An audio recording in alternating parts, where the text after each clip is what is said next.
Welcome back to Arcturian Philosophy. Tonight I've decided to talk about something that I have titled You Are Everything 2.0. Now we already understand that we are technically everything, that we are one, that all is one, within and without, but there's a major concept that I noticed people are missing here. If you are everything, that means that you are also equal to everything.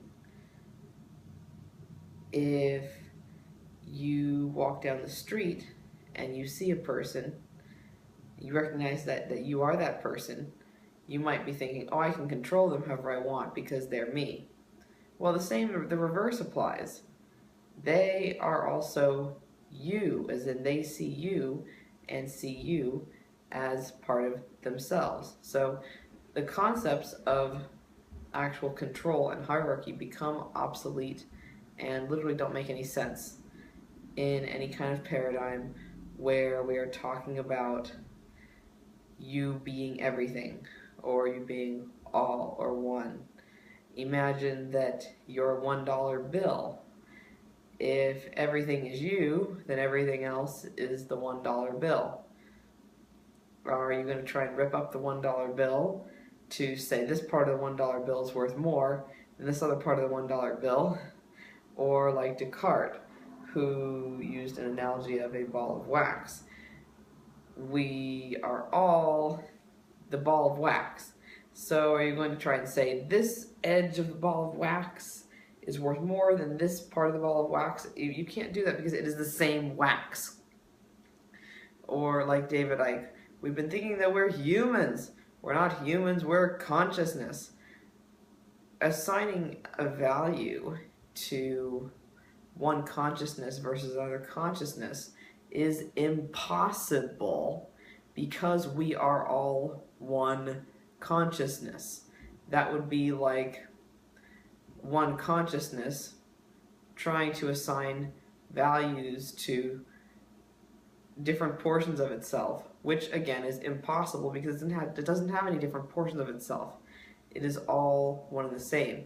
As humans, we're not really able to perceive this as well as other beings can. We try to say we're all one but somehow separate inside of it, and that way we can assign value or meanings to each other. That is an illusion, that is false logic, or a logical fallacy. It simply cannot work. Imagine if we didn't need police, for example, or imagine if police didn't exist, if secret agencies didn't exist. Now, not to say anything bad about those agencies, for the police officers, think about what if you had a job where you could go out and you didn't have to worry about risking your life every single day. You didn't have to worry about if something bad was going to happen. Why mention that? Because hierarchies exist because of governments. Government is the idea of governing, meaning telling us what to do. And we think, well, we could never live without a government because then who knows what would happen? Horrible things could happen. Horrible things can only happen because you are thinking that they would happen. When you are thinking, oh, what bad thing's going to happen next, then you're setting yourself up to experience something like that. Your thought first creates the frequency, the openings for the manifestations to occur. But back to, if we are all one, we're all reflections of each other, of our surroundings. So, for example, I at times have found myself in trapped situations. I've sometimes found myself in liberated situations. What that means is that literally my environment is like you could say like a mirror hologram of my internal state of being. So if my internal state of being is one of helplessness and powerlessness, that is where I'd get myself into a situation where I wouldn't have any power. Because it's not that someone's done anything to me, it's that I've gone and inadvertently done it to myself. Similarly, now, having a feeling of personal empowerment, despite not having a perceived ability of control over my environment, that still reflects in my attitude. And so I'm almost being interrupted now saying, well, you don't believe you have control over your external environment. That's your problem. Believe you have control over the external environment because you are the external environment. You had to think it up first for it to be created there. It didn't show up there for you. You thought of it. It originated in your mind. And you can alter it then with your mind, with your thought. So if all of our thought is essentially one, if we are everything, that means everybody on the spectrum, the top of the pyramid and the bottom of the pyramid and the middle of the pyramid. If you believe that you are all one, you cannot have a pyramid because everyone is all equal. I thought to myself, for example, the deities like Ra or some of the Masonic deities, there are rumors that they were perhaps extraterrestrials or ascended beings.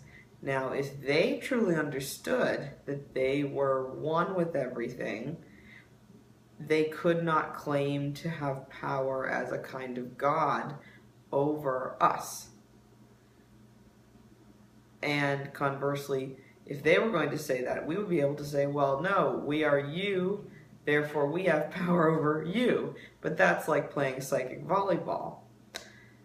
We really have to think about these things first before simply blindly buying into them. Literally buying into them. And if you have already, that's all right. You simply think your way out. You don't have to buy your way out. You just simply think your way out.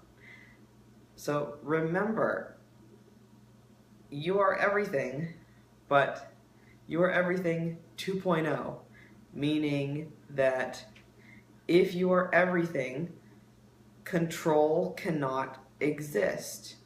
How is everything that is everything as one being exerting strange manipulation and control over itself? That doesn't make any sense. If everything is one being and one consciousness, why does it need a government? It's all the same thing. Doesn't make any sense. We're going to be leading in this kind of direction eventually on the planet, but I think we have lots of hurdles to overcome with that. And people have wanted me to speak more about politics, so I think I'll be doing more of that in general. And also, finally, I do have to point out, I'm in a bit of a situation where any kind of resources would really be appreciated. Anyone with crystals that they are not using, anyone with money that they are not using, anyone with a laptop that they are not using, or a bicycle that they are not using, anyone who would be able to donate anything to me trying to continue this philosophical work, which is supposedly my quote program at this point, that I'm a philosopher and a writer and eventually some sort of teacher. But regardless of a program or not, I was told you do not have to be afraid of asking people for help. So I'm taking some Bashar advice and asking if you would like to donate. You might have to actually help me figure out how to donate to myself. That sounds stupid, but I have to set up a PayPal account to do something like that. And I've just never really done anything like this. So thank you for watching Arcturian Philosophy. And remember, if you are everything, you cannot have a hierarchy. It just doesn't work. So namaste, and I will talk to you next time.